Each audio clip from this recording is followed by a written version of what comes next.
Hello, and welcome to this bonus episode of In the Roud.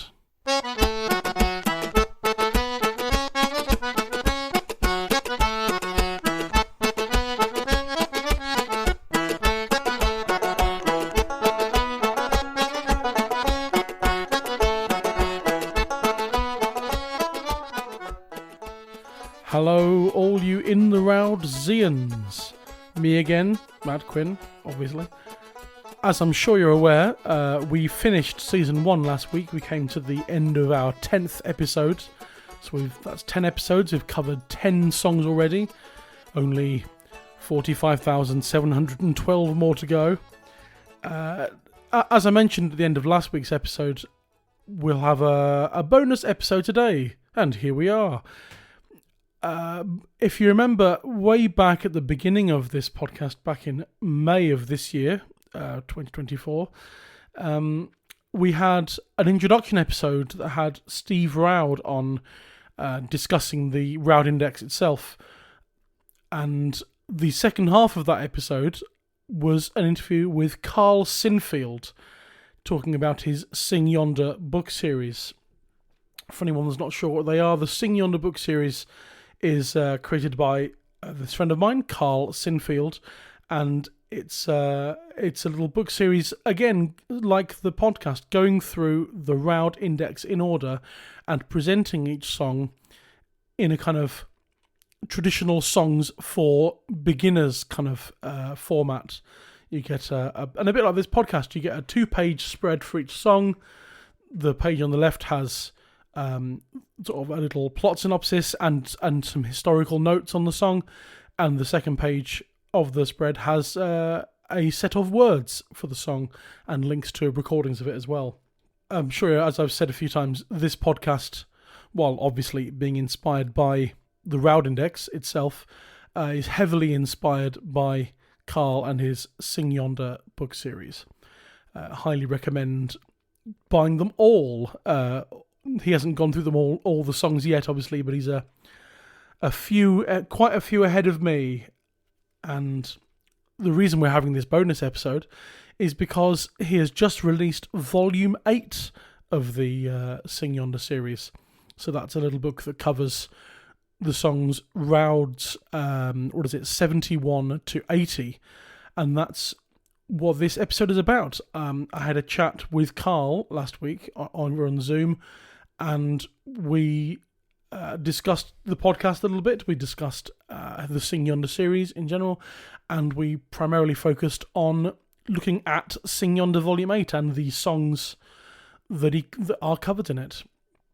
And in a way, this is a kind of look ahead for the podcast as well, because eventually I'll get to these songs myself.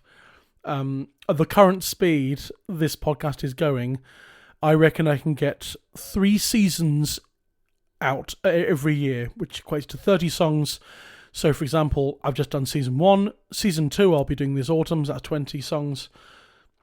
The next 10, rather. But next year, I'm going to try and get through 3 seasons, so that'll be Seasons 3, 4 and 5, which means that the following year, 2026, I'll be doing Seasons 6, 7 and 8. So the songs that are covered in Sing Yonder Volume 8, the book, will be covered on In the Roud in the last third in the autumn of 2026. So don't hold your breath for that. But in the meantime, you can hear me and Karl discussing those 10 songs now. So sit back, relax, and spend the next hour in the company of myself and Karl discussing Roud's 71 to 80, covered in Sing Yonder Volume 8. Well, hello, Karl. Hello. Hello. Nice to see you again. It's been like 11 weeks since you were last on the podcast. It's great to be back. Only seems like minutes. Minutes. You were you were here for the sort of introduction episode. Episode 0. Yes. Episode 0. Yes, way back on whatever it was, the first Wednesday in May or something. I can't remember what it was. Yeah. How the world has changed since then. It's changed considerably, hasn't it? Yeah. For the better, we hope. Let's hope so. Yes. Interestingly, someone pointed out that also today or yesterday rather on time we're recording this on the 11th of July, and so I think it was either today or yesterday they announced a fifth Shrek film is in the works, Oh, and someone from pointed out that we haven't had the Shrek 4 came out at the end of the last Labour government, and we haven't had interesting. a Shrek film for the entire 14 years of the Tory Yeah, government. is that where we've If been there's going a wrong? yeah, haven't been well. Thought Labour government's back in, right? Another Shrek film. Yes. Like, Yeah. some odd correlation going on there. Yeah. Goodness knows. Yeah. Yeah. Okay. Right. So this is we finished season one properly last week. We had Martin Nail and Holly Clark on talking about Lord Randall, Round 10.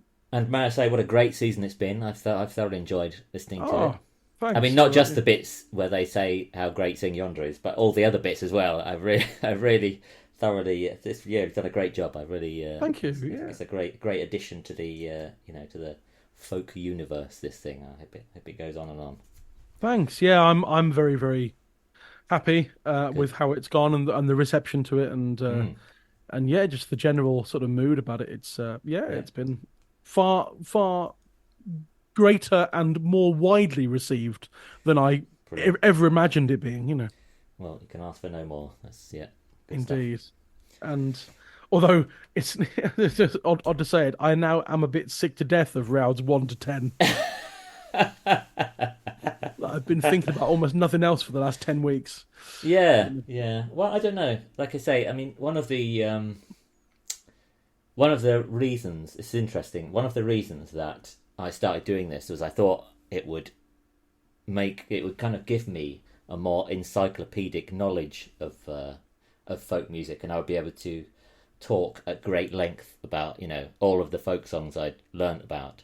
But what I find is I deeply immerse myself in the song I'm doing for like a week or a few days or however long it takes, and then I finish it and I publish it on the Substack, and I write the page and I go on to the next one and I immediately forget everything about the previous one. So I wonder if it, and so I now can only talk at great length about the current one I'm working on, and everything else is just there are fragments of things that I remember, certain things that have stuck. But I wonder if it'll be the same with once you get stuck into season two, maybe you'll forget everything about season one. It'll be like that. Well, things have stuck a bit because obviously I have to not that I have to listen to it. I am Yeah, listening I to guess. Yeah, I'm yeah. listening to all the guests talk as I record them because Yes, I'm in the Zoom room with them as we record them. yes. So I listen to it all once and then I have to listen to it all again whilst I During edit the it editing down. process. There's not much editing. I don't want people to think I'm just sort of really sort of cutting down what people say, but I Mm. am editing some mistakes down and unnecessary bits and things. So I have had to listen to the whole thing and certainly in the earlier episodes of season one, I was then listening to the entire episode again in the car just to make sure it all sounded all right as a whole, Right. and there Yeah. was no Yeah. audio mistakes I'd overlooked. So with the first two or three episodes, I'd listened to them like the whole thing like three or four times each, and And that's great for memory as well. If you go back and listen to it, like with big gaps, like increasingly large gaps in between, that's apparently how memory works. If you want to remember something, you read it and then you read it again, and then you leave a longer gap and then you read it again, and that's apparently the optimal strategy for learning. I don't know if found that with like learning lyrics and things. That's yeah, it can be a bit like that.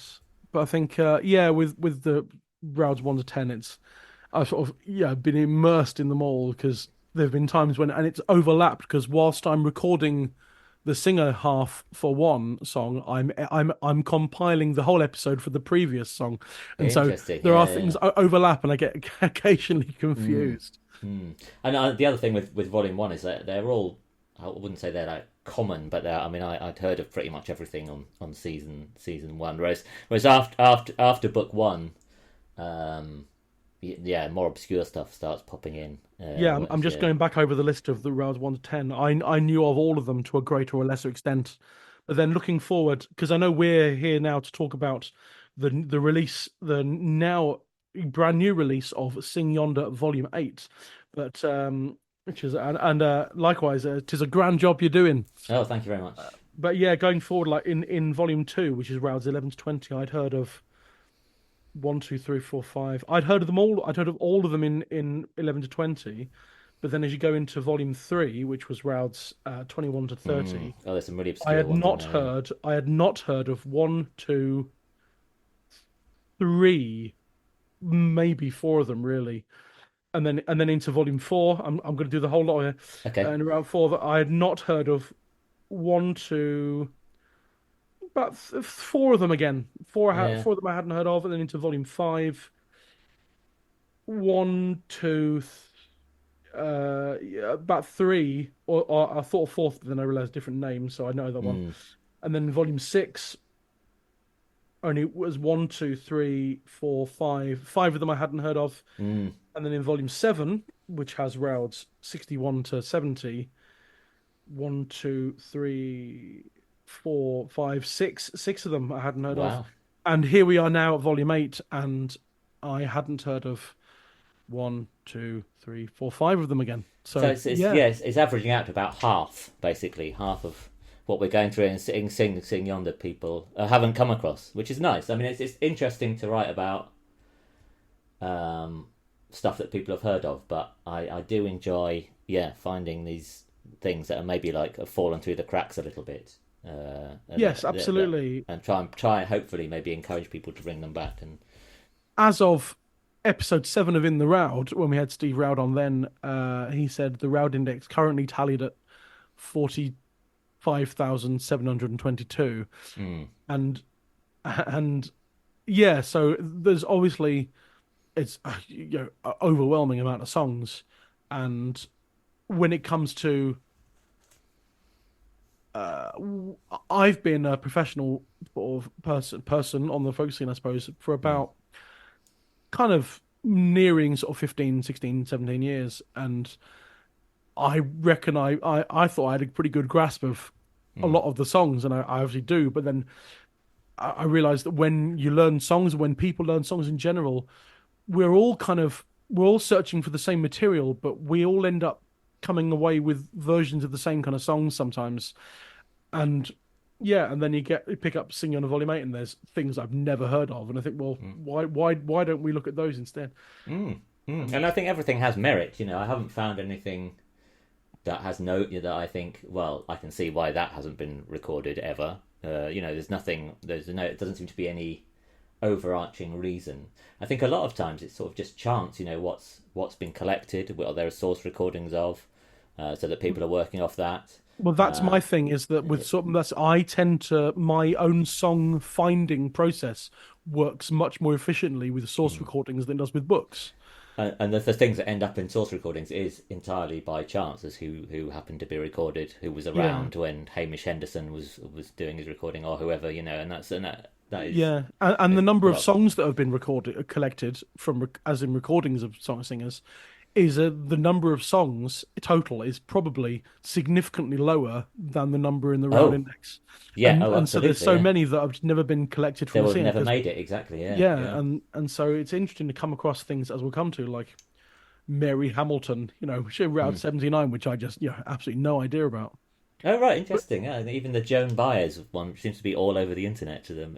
oh, is it a Joan Baez? Joan Yeah, Baez is quite a sort of a gap in my knowledge of. interesting. Yeah, yeah, yeah. Well, no, I didn't know it either, to be honest. And I wouldn't say I was a Joan Baez fan particularly myself, but it did seem to be. If you search, you know, in Spotify or YouTube or whatever, you'll find Yeah. so many different versions of her singing that, just her singing that song, like live recordings and studio recordings. And there's a wonderful BBC bit of archive footage of her singing it, which is well worth seeking out.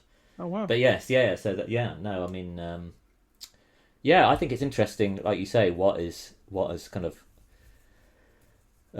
reached the kind of surface of people's attention.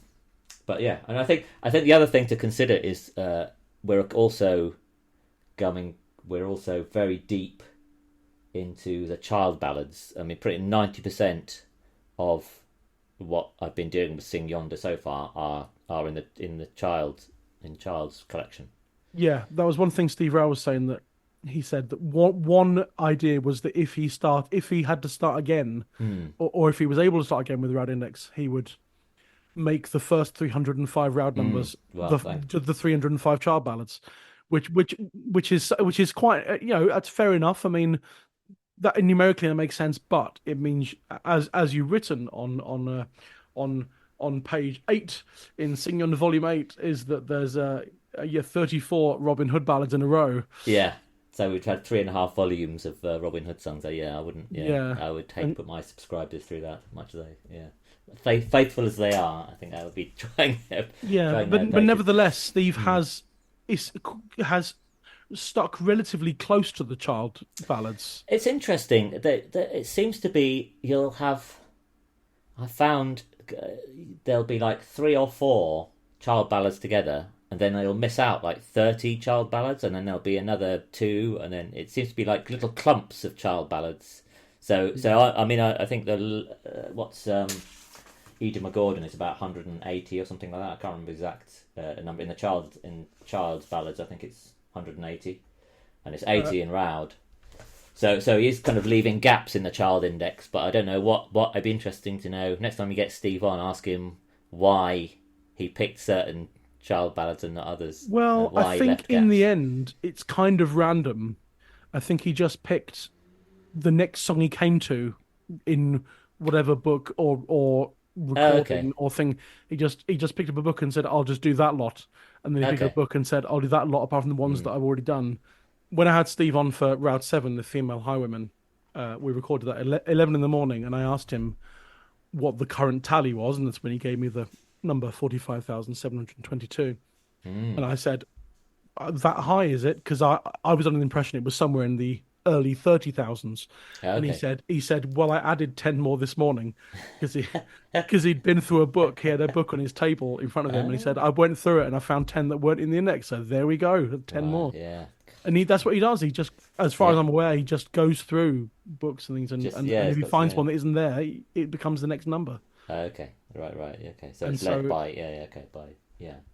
Interesting. I think I Yeah. think now it's like that with books and stuff, but back in the early days, I think it was just kind of almost picking songs at random. But Mm. the phrase he uses the next song he came to, so Mm. whatever that process means. Mm. Yes. Okay. So yeah, so singing on a volume 8, then we've got Raud's 71 to 80. Mm. So I imagine we're going to sort of briefly go through. Yeah. We don't want to take up people's time too much with this because No, but you I can can give you buy the the book. executive summary if yeah, You indeed, can if you buy like. this book Yes. for a Yeah. popular price, Yeah. and obviously this is kind of a teaser for what potentially will be season 8 of In the Round, Yes. Well, which we can't wait, Matt. Yeah. which at my current speed will go out if I get this right. Hang on, it's the end of this year, so 3, 4, 5 will go out in the last third of 2026. Oh, okay. Yeah. But it might Excellent. do. I've got one more season this year for 2024, and then if I do seasons 3, 4, 5 next year, then 6, 7, 8 will be 2026. And Excellent. All right. Well, so yeah. this is a teaser for in 2.5 years' time. Mm. Mm. But yeah, so it's there was a handful I hadn't heard of at all, and Yes. then from what I gather from going through them all is that it's basically they're all quite sort of relatively dense historical songs and 2 Robin Hood ballads. Yes. And Yes. actually, No. the Robin Hood ballads are a continuation of the last song in Volume 7 because you said Mm. in the Route Index it's three Robin Hoods in a row. Yes. Route 70, which is a jest of Robin Hood. Yes. That's the Route 456 verse Yes, classic that we that's all right. enjoy. Yes. Route 70, a jest of Robin Hood. Route 71, Robin Hood of the Three Squires, and Route 72, Robin Hood and Queen Catherine. Hmm. And so yeah, 3 in a row, which is much more palatable than however many 37 was 30, it? 34, 36, something like that. Yeah. 37, I think. Yeah, maybe. Yeah. I'm just trying to find the number again. 34. Yes. 34. Okay. Right. Well, it's written in my book, so I wouldn't necessarily say it's gospel truth. Just. Yes. Yeah. So it's interesting. I do find the Robin Hood ballads. I mean, they're not great. You don't really hear them sung. And now, why is that? I spent a lot of time wondering. Don't wish to annoy anyone, but my theory is because they're really boring. Okay. It's Okay. essentially because they're all quite long and there's stories of Robin Hood, and I love Robin Hood, Yeah. and sort of Robin Hood, but nevertheless, the ballads, I mean, you have to make them interesting somehow. but in principle, they all seem to be relatively boring. But if Robin Hood is so interesting to Brit, in sort of so pivotal in British culture, it seems, Yeah, why aren't people singing about him more? Why aren't you going to folk clubs and hearing? Now, I also have a theory, which I think is either in the book. I think it might be in the book. it's because these Robin Hood ballads are really boring. Okay, That's okay, why. I mean, there are things of merit in them, but in general, I find them harder to place my attention upon them my from a narrative standpoint. If I'm listening to someone singing it or reading the text in a book or something, I find it quite difficult to give it my full attention for the whole thing. Okay. I also have a theory, and not wishing to disabuse you of your theory, I think they both are probably true, is that also, thanks to sort of Robin Hood's place in popular culture, the whole kind of idea of Robin Hood is a bit naff, really. With the tights and the sort of the way it's sort of made quite twee, you know what I mean, in popular culture. It's not as sort of grimy and exciting as some of the Oh, so sort of what other you want? ballads. What you want is songs that are stylistically more like the Russell Crowe Ridley Scott Robin Hood film and less like Errol Flynn. Yeah, I think so. I think that would Which be a is bit strange more because cultural that's capital. because in a strange way those films are the opposite. The Errol Flynn one's fabulous and the Russell Crowe Yes. one's terrible. Yeah, But yeah. nevertheless, Mm, I know what you mean. I know what you mm, mean. mm. And also they are all really long as well. They're not. There's brevity is not on any of their sides in these songs. I mean, As far as I can tell, I've not looked at all 34 of them, but from what I gather, to be fair, Matt, it hasn't previously been an obstacle in folk music that the song's a bit long. no. But the To Robin be Hood ones tend to be even longer. They're not palatable in length. Some of these. I right. mean, I deliberately sing some long ones, but I pick and choose when to sing them. Mm. Um, but in general, the Robin Hood ones are really long. I mean, we'll come to this Queen Catherine in a minute because I did some work on that one, You and did, I yes, had to yeah, pare that one down to make it more interesting and yeah, fit on the yeah. page. But they are really long, and I think that's part of the because there are only a handful of stalwart idiots like me who actually really enjoy singing really long songs. Mm. And I think I sort of have a theory about that as well, and it sort of cropped up a bit in this book as well. Well, we'll get to it, I think, later on, but because the Robin Hood ballads, it seems, were not that they first turned up in this little booklet that was published. I can't remember exactly when it was published, but it was published as Robin Hood's Garland, so published in 1663, Oh yeah, and it was a little book of ballads about Robin Hood. And I read quite a lot about it, and it seems to be that these were not ballads in the sense of songs for singing. They were more kind of long form poetry for sort of the middle classes to read as a bit of sort of escapist fiction.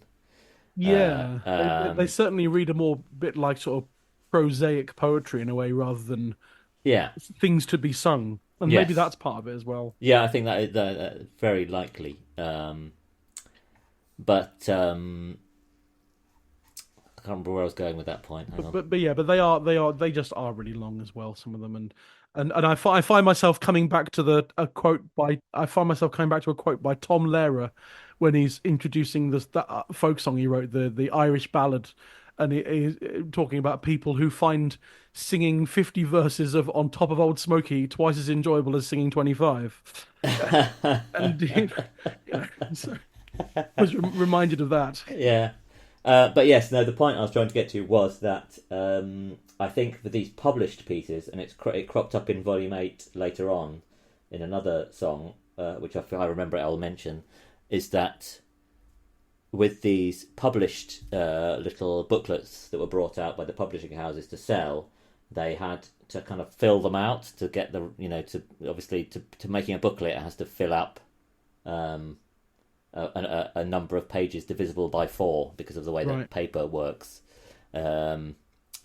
So I think that quite a lot of times they added extra bits to it, and that's certainly the case for one of the songs later on, just to kind of fill up the page count and make it look a bit more, Yeah. So I do what it does sometimes read like that. It's like, oh, geez, another verse about the same thing that Robin Hood's doing.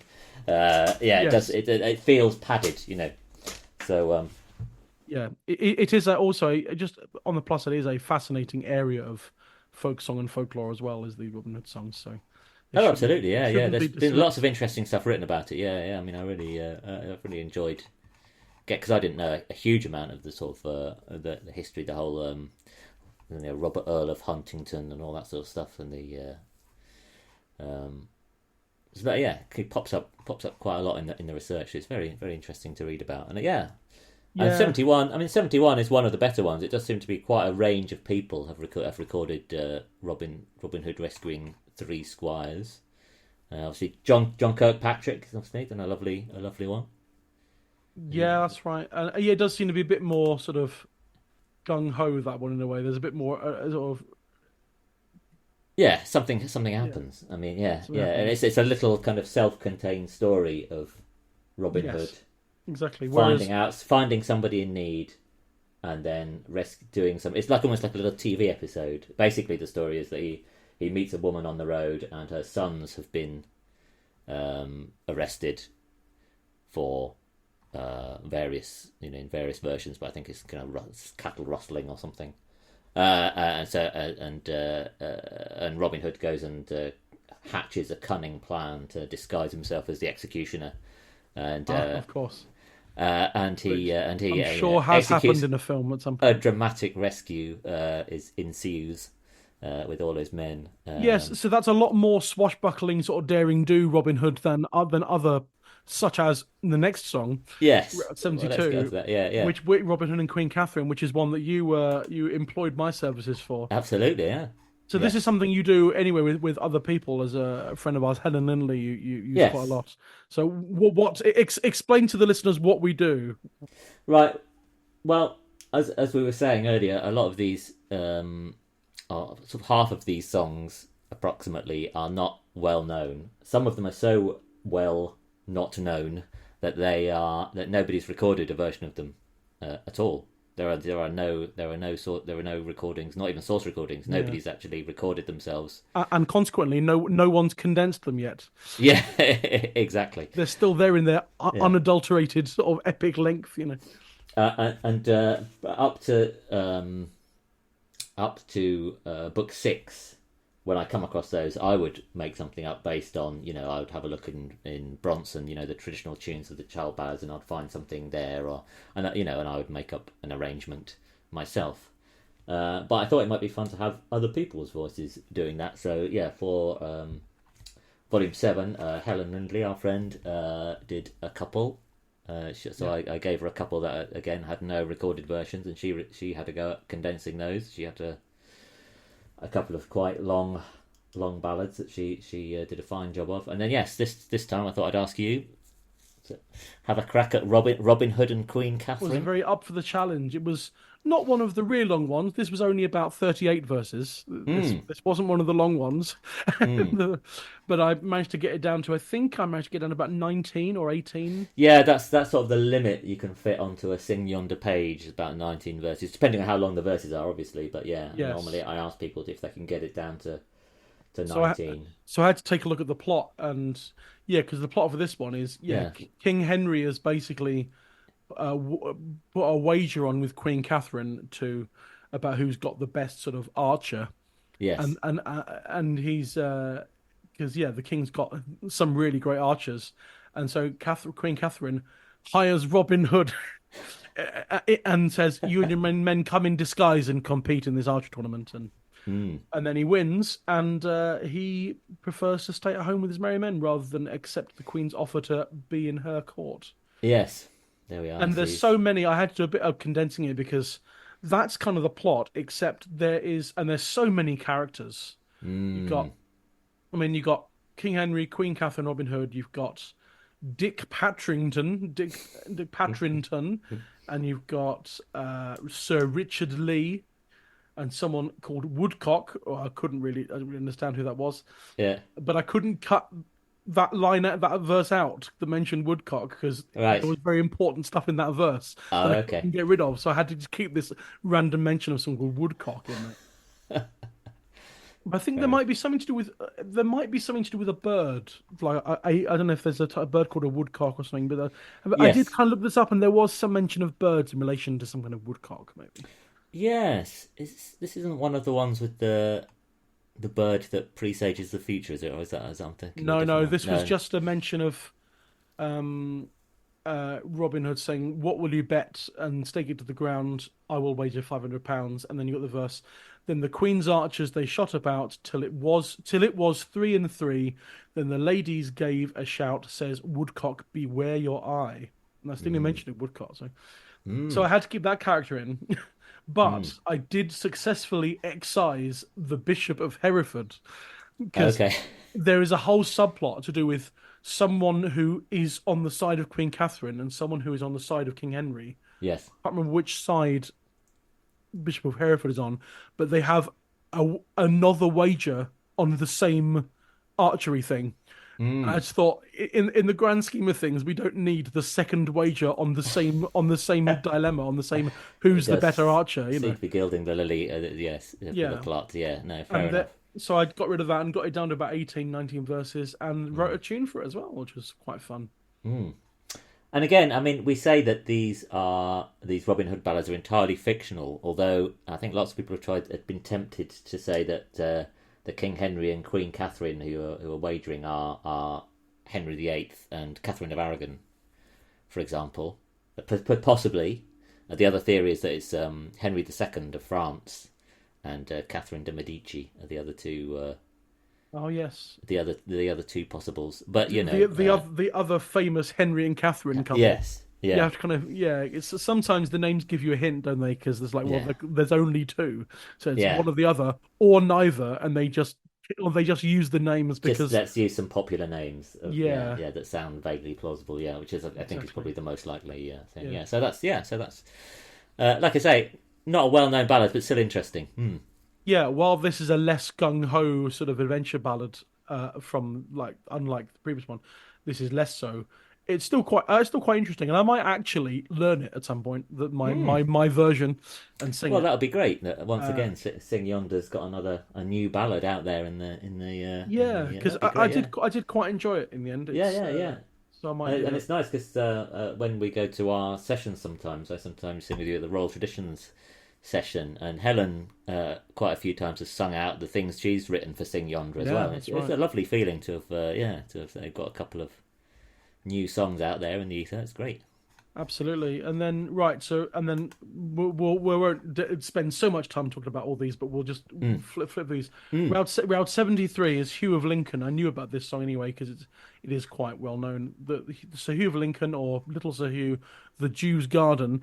And we Yeah. had this when Vic Gammon was on one of the, I can't remember which episode it was, but one of the two times that Vic was on, he did mention this being sort of as is, as in a song he wouldn't choose to sing because it's Mm. anti-Semitic, and so Yeah. this is one of those problematic songs. Yes. You've Yeah. got to Probably the find a way around it to sing it. first properly problematic one I've come across. Not the last, I'm sure, but yes, it is problematic. Yeah, and it's interesting to see how it kind of evolved. I mean, people still do sing it, but they normally sing sort of like the Appalachian versions now. I think these days, which are more quite often the negative aspect of it's not tends to be rich people. So for in America, the Jew's garden became the Duke's garden. Right. So it was a Duke's garden in which the boy was found, and things like that. And some of them are just very vague. Some of the Appalachian versions are just very vague. They don't even mention the murder. They're only very loosely attached. Those Appalachian versions that have lost almost all aspects of the story.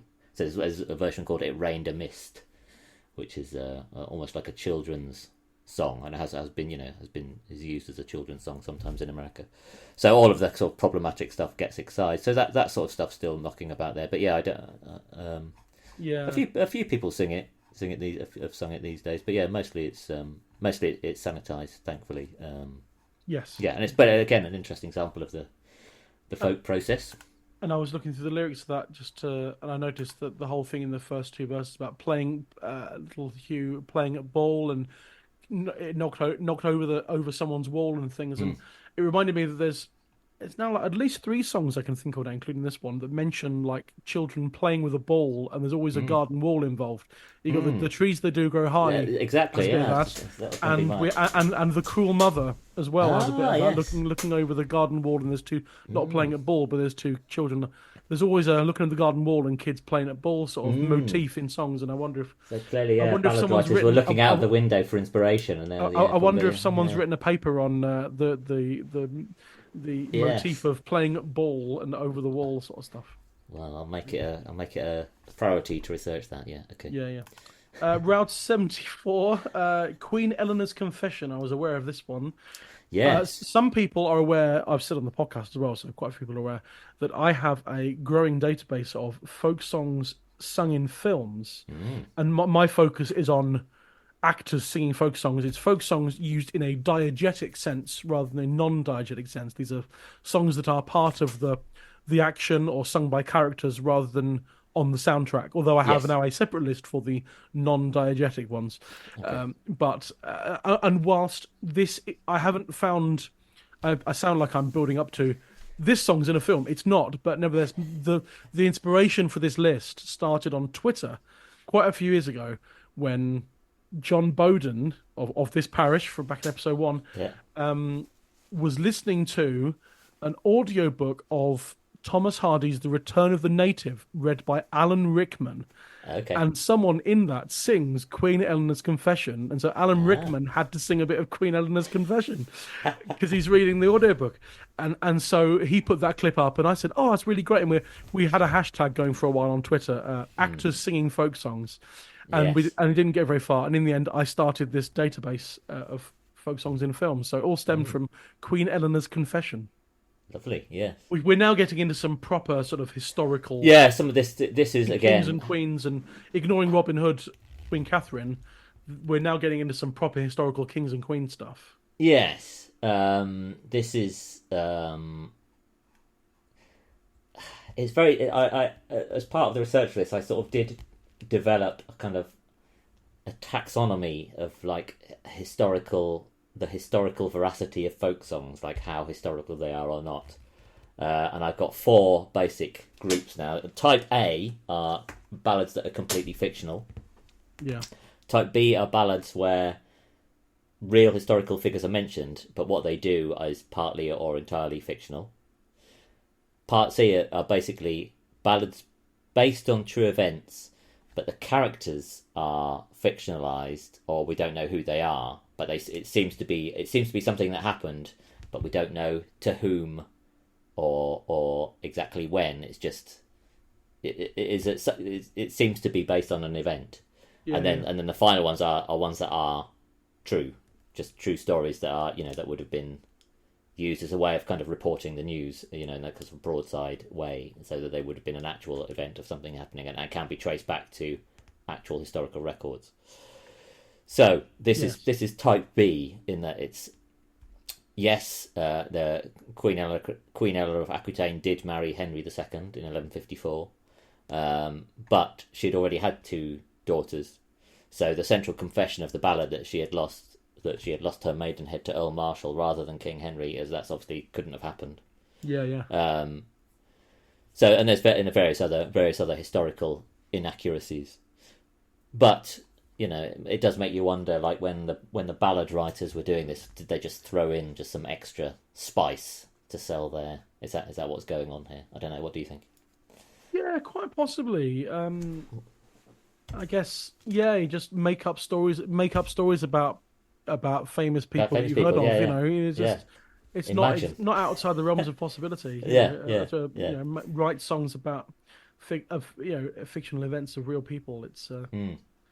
But the other thing I found in the research for this one, which I always like going off on a bit of a tangent in my research, and this was one of the songs where I did end up doing that, and I learned about medieval Fablio.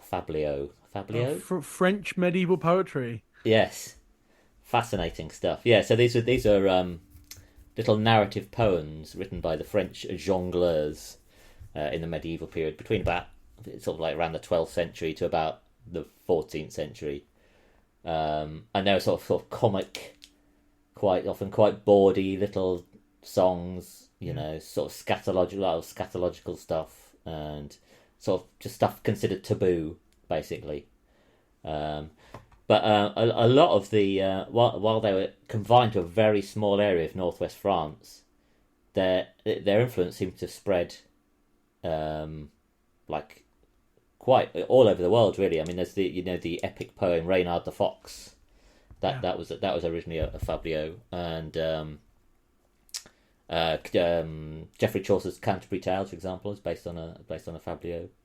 And this song, is the theory seems to have at least influenced it, a particular Fablio, which is about a knight confessing his sins on his deathbed.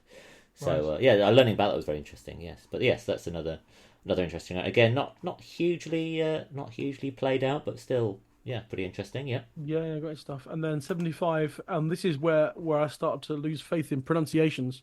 I assume we have to be careful now. Is it good, or is it just a different way of spelling good? Good Wallace. Gude, good or good. Yeah, I think good. Yes, I think. Except this is Good Wallace, and so essentially this is William Wallace. William Wallace, yes, one of the tales of William Mel Gibson. Yes. Yes. Braveheart, indeed. Yeah, we're yes. So there was an epic poem, written in the 15th century by a guy called Blind Harry. Blind Harry, excellent. Yeah, he wrote an epic poem about the sort of the exploits of William Wallace. Some of which may have been historically relevant, and some of which were. Some of which I'm sure he made up for fun. I mean, he wrote it 172 years after Wallace died, so it's you had to take some of it with a pinch of salt as to its accuracy. Probably, yeah. But this one's just about William Wallace going into a pub and killing a load of Englishmen, which doesn't seem beyond the bounds of possibility. There you go. Good. Or fun for all the family. Yes. So that's a good one. Yeah. Had you come across that one before? No, that's one of the ones I hadn't heard of. Again, it's been very rarely recorded. There's only one recording I found, which is a guy called Max Dunbar, who did an album called Songs and Ballads of the Scottish Wars.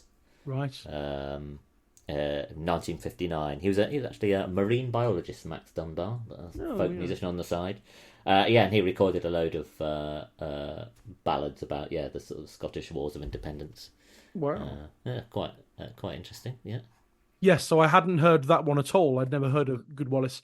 And then the next one, Route 76, is a song called Johnny Armstrong, which I hadn't heard of until last week when I was compiling episode 10 of the podcast, which was last week, Lord Randall. I was putting it together, and for the clips in the middle, the clips of traditional singers, I bought an album from the Musical Traditions record label, because there was a recording of it was George Spicer and George Spicer singing "Henry My Son" for Lord Randall, and on that digital album was a Scottish singer singing Johnny Armstrong. So this has coincided to this book and the recording that are my first appearances in my consciousness of Johnny Armstrong. Right. So sorry, who was singing the Johnny Armstrong? Was it? I will bring the name up this very moment. Is it Willie Beatty? Is it the Willie Beatty? Yes. It's going to be Willie Beatty, isn't it? Yeah. Right. That is in the YouTube playlist in my Substack. Yeah. There you go. It's on the Musical Traditions release called "Up in the North, Down in the South: Songs and Tunes from the Mike Yates Collection, 1964 to 2000." It can also be heard in the newsletter, the playlist in my newsletter. So yes, have a look at that. But yes, no, interesting. I did quite enjoy reading about Johnny Armstrong. He was a great character. I mean, he was a member of the Armstrong clan, one of the most notorious set of border reivers in the 16th century, just up there in Dumfries and Galloway. and he was one of the first. I think one of the first people, or certainly the first border reaver to realise that yes, you could go over the border and steal cattle from your English neighbours and terrorise them yourself, and that's all very well. But then you've got to obviously do something with the cattle. You've got to take them back, and you've got to, there's a lot of admin involved, basically. So what he figured out was, well, if he were to just threaten them to say, give me some money or I will come and steal your cattle, then that was actually a lot easier, required a lot less actual work. He still got the money in. It's sort of like the very early example of a protection racket. Yes, indeed. Yes, and he made a huge amount of money. He apparently at one point had an army of 160 fighting men, which, imagine the sort of finances involved in sort of keeping them going. But yes, he was eventually... and at the end of this song, Armstrong and 36 of them yes. are killed for treason. James V of Scotland, he was causing some diplomatic issues. James V of Scotland was trying to James to the First. James the First. Was it? Yeah, sorry. Yes, he was trying to not quite make peace with English, but there was trying to be some concessions made, and Johnny Armstrong extorting his English neighbours was not helping. So yes, he had him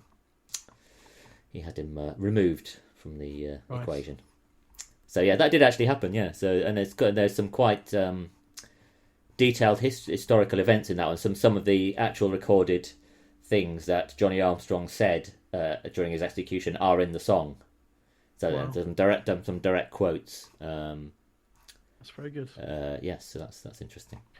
And then Route 77, I knew about this one very well. The death of Queen Jane. Well, that's one also popped up in our folk song in films series. There's that wonderful one in Inside Llewyn Davis. Inside Llewyn Davis. That's right. Yeah, That's one of my favourite ones. It's a lovely performance, but it's the what's the actor called that plays the guy who sings it? Oscar Isaac. Yes, no, not Oscar Isaac. The guy who's singing it to F. Murray Abraham. F. Murray Abrams. That's it. Yes. So he sings it. He's basically singing it. This song to the promoter F. Murray Abrams, and F. Murray Abrams sits there in stony silence, and he does this beautiful performance of the song. And F. Murray Abrams just said, "Yeah, it's okay, but I don't see any money in it." Which I think, as people working in the folk field, we can fully understand. But yes, so I knew this song. I knew this song really from Martin Carthy and Dave Swarbrick. Yes, they made an album called "Straws in the Wind," which is such a brilliant album. It was it was like the final. Wasn't meant to be the final album, but it was kind of the last album they made together back in the early noughties, I think it was, and it's deliberately all except one of them. It's all songs from the Penguin Book of English Folk Songs, except one from Marrowbones, The Unfortunate Tailor. Okay. And so it's all from there. So I just have a very good memory of hearing Martin sing "Death of Queen Jane." Yeah. There's some great recordings. I mean, how many I had in my playlist for this one, but a lot of people have recorded it. There's some lovely source recordings. There's a lovely Cyril Tawney version as well. It's worth seeking out. And I remember hearing a talk on it.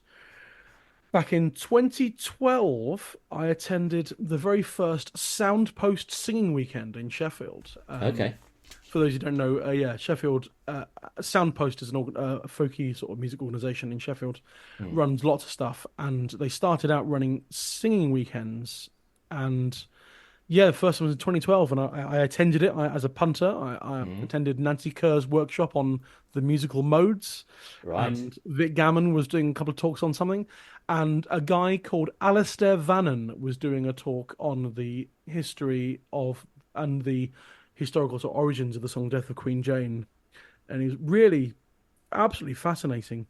And the article he written for a folk music journal is out there as well. So probably the exact same talk, basically. Right. Okay. Yeah. It's a fascinating look at history. It is. Yeah. It's lots of interesting historical side notes in this one. I mean, I learned probably more about medieval Caesarean sections than I probably needed to know. because that does seem to be. I mean, the people that don't know that the ballad is about Jane Seymour, the third wife of Henry VIII.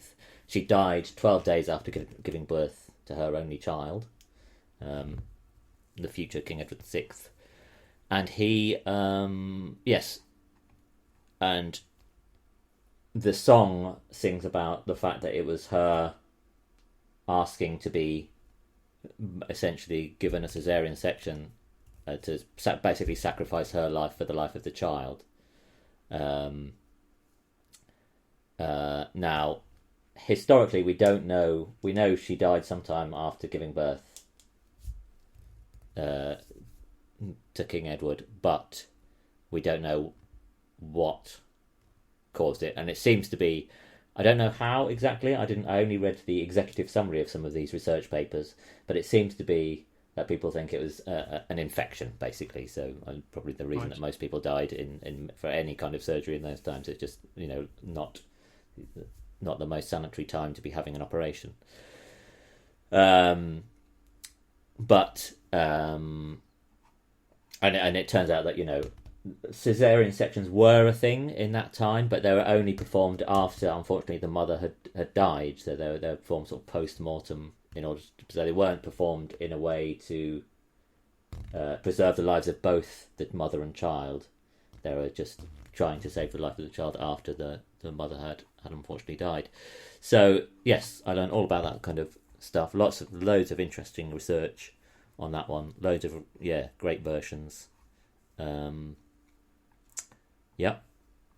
Yeah. So that's that one. Stuff. Yeah. Around 73 more. 78, you got the Duke of Grantham. Duke of Grantham, I never heard of this. Duke of Bedford, yeah. Or Six Dukes Went a Fishing. I think I might have heard Six Dukes Went a Fishing, because Lisa Knapp did it on her. She's got a Six Dukes on her Wild and Undaunted album. Really great album. And she does a really interesting version of it, very kind of delicate and visceral. I mean, it's quite a gruesome story. I mean, it's basically some dukes are walking by the river and they see a fellow duke dead by the river. He's sort of washed up, probably drowned. So they remove his entrails so that they can transport him to his funeral. Where where do they bury him in the end? It varies, different places: Portsmouth, London. So yes, they. But I think that's quite common. Is the if you're transporting a body, to take out the entrails, because the body then doesn't go off so quickly, and it makes it a bit more palatable to transport it. So yeah, that's pretty gruesome. Again, some lovely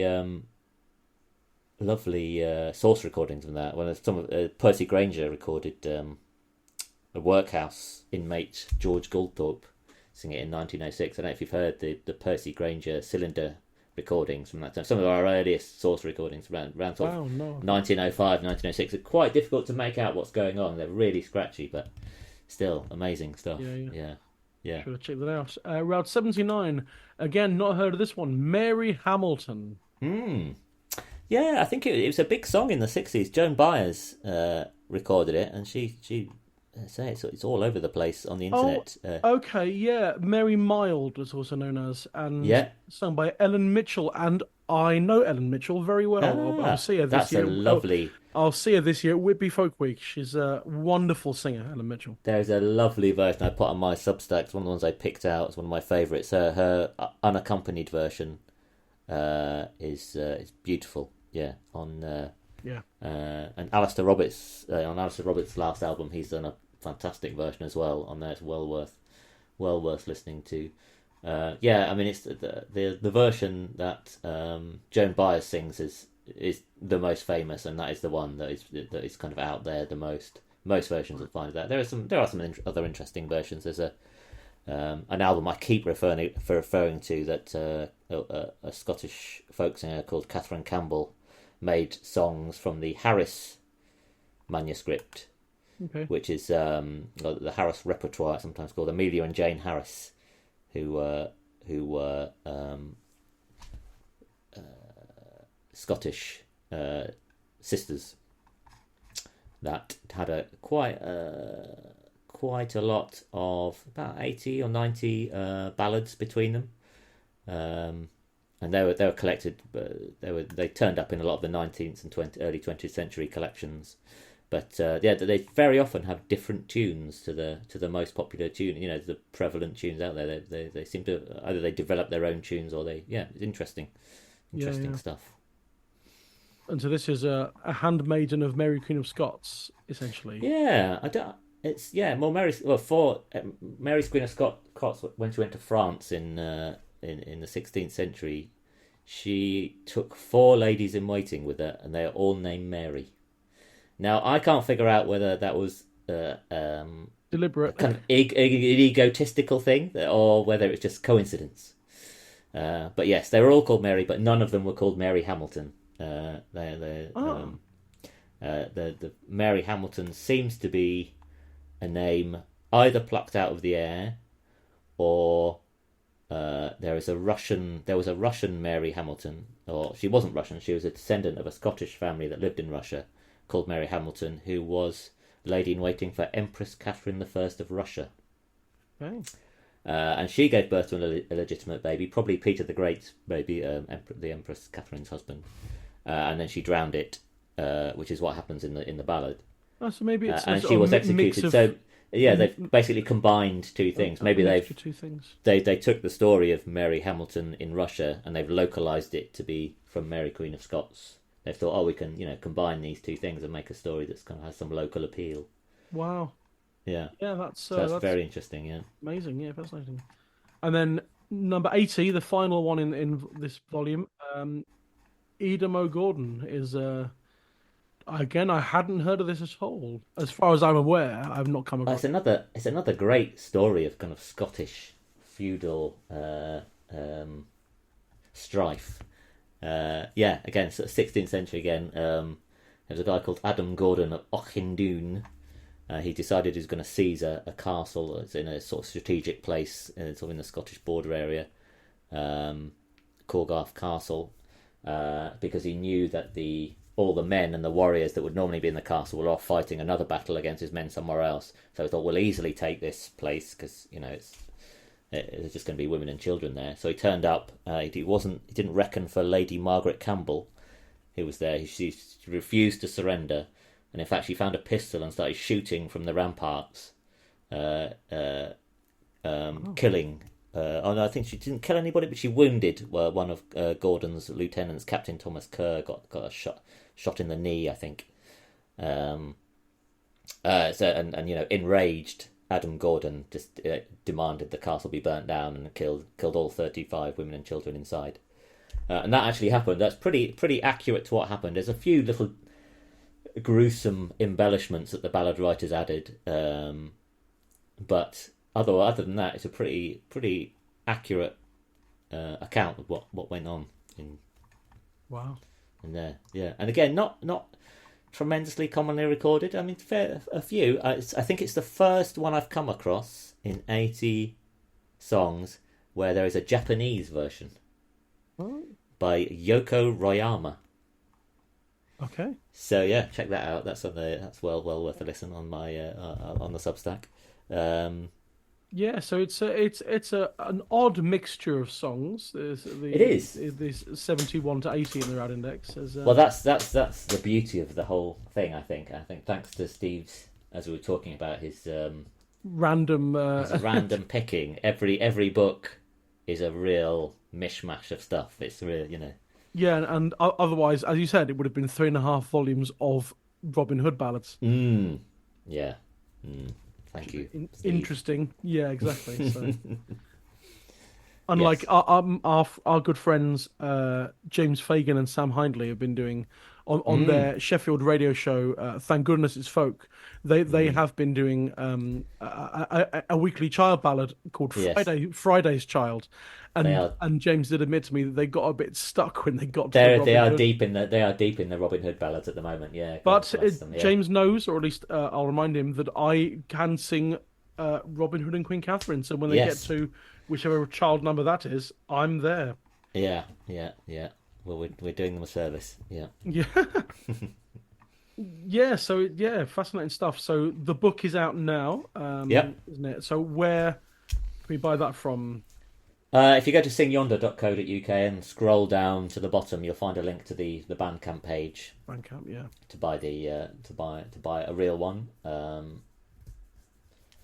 Yes, or you can subscribe to my Substack, in which case, You get even more information about all the songs. yeah, there's even more information. There's all the lots of like interesting audio, little clips and things. There's versions of some of the songs that you can't get anywhere, like other on old vinyl albums. I sort of put those up there on the Substack for subscribers.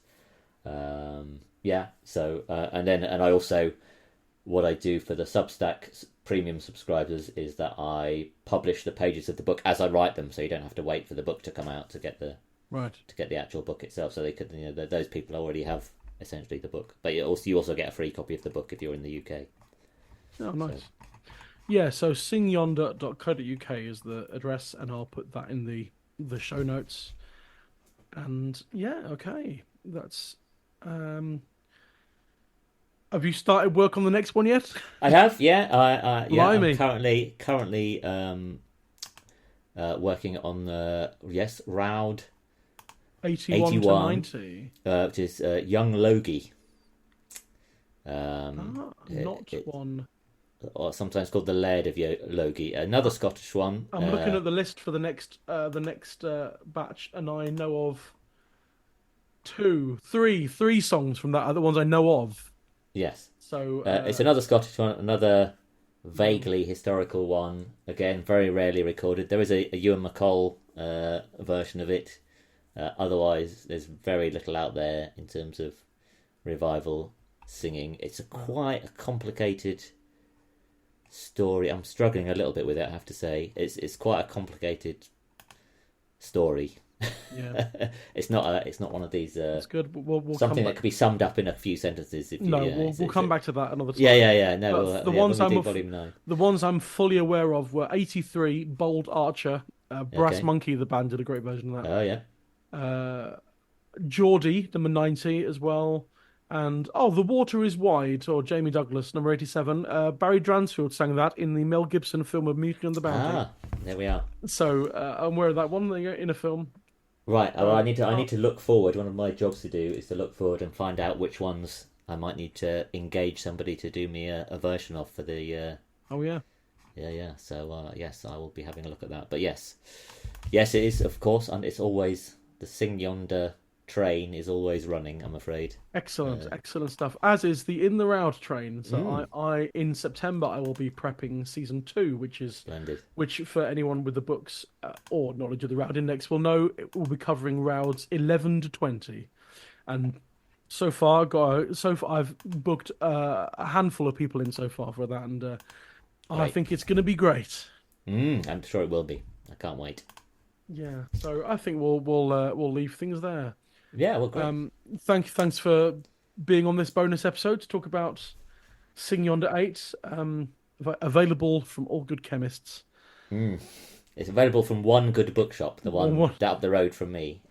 in North Derbyshire. Yeah, in New Mills. If you happen to be in New Mills, yeah, you might get one there. Excellent. Otherwise, singyonder.co.uk, and it's all there. Yep. Great. Well, thanks very much, Carl. Thanks for having me. It's been fun. Thank you. See you again sometime. Yeah, see you around. Cheers, Matt. And there you go. That's my chat with Karl Sinfield on Sing Yonder Volume 8. I'm looking forward enormously to covering those songs in depth because, as I mentioned, there's at least, I think, half of them I said that I had never heard of before, let alone looked into in depth. So that's going to be fascinating. Plenty of songs to go before that, though, because we've got 6 more seasons before we get to that one. 7 more seasons. 2 and a bit years before we get around to covering that one. So plenty to keep us occupied in the meantime.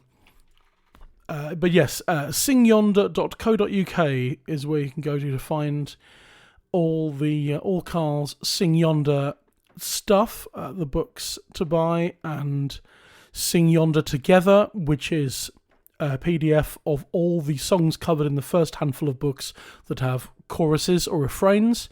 There's also Sing Yonder 1, the album, which is other folk singers and some non-folk singers as well, singing the first 10 round numbers. So Sing Yonder 1, the album, is also available to buy from singyonder.co.uk.